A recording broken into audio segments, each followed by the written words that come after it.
The official Soviet death toll for the Chernobyl disaster remains at 31 people, a number that has not been updated since 1986. Yet, independent scientific estimates suggest the actual long-term casualties reach into the tens of thousands. Today, the exclusion zone covers over 1,000 square miles of contaminated land. It is a region defined by physical decay, where entire cities sit exactly as they were the day the evacuation buses arrived. In the 1970s, this was the site of a massive social experiment.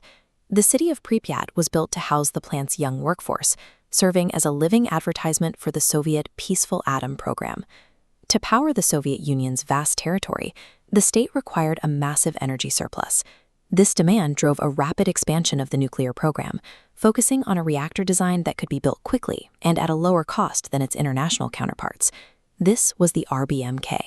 It was a dual-purpose machine designed to generate civilian electricity while simultaneously producing plutonium for the Soviet military.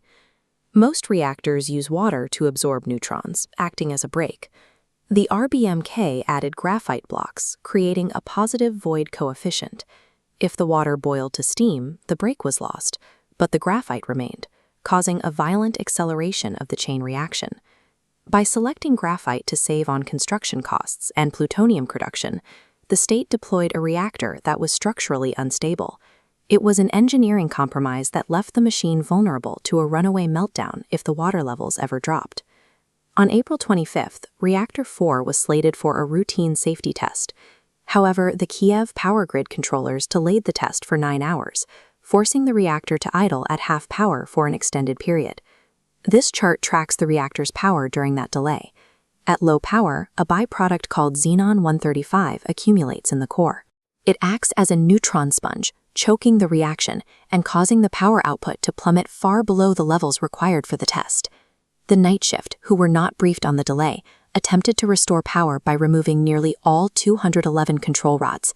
These rods were the reactor's only manual brakes, and by pulling them out, the operators were flying the machine without any safety margins. By 1 a.m., the operators were pushing the reactor to its limits. They were attempting to drive an unstable, poisoned core while completely stripped of their safety mechanisms.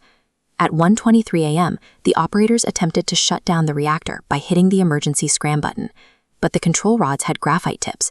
As they entered the core, they briefly displaced the water, causing a massive power spike that jumped to 120 times the reactor's normal capacity. The water instantly turned to steam, blowing the 1,000-ton lid off the reactor and exposing the burning radioactive core to the open sky. Firefighters arrived on the scene with no protective equipment, unaware they were walking into a field of ionizing radiation. Within minutes, they began to show signs of acute radiation syndrome, a condition where the body's bone marrow is destroyed, even while the victim temporarily appears to recover. The physical destruction of the plant was followed by a biological collapse. High-energy particles were now saturating the air, directly dismantling the cellular DNA of everyone on the scene.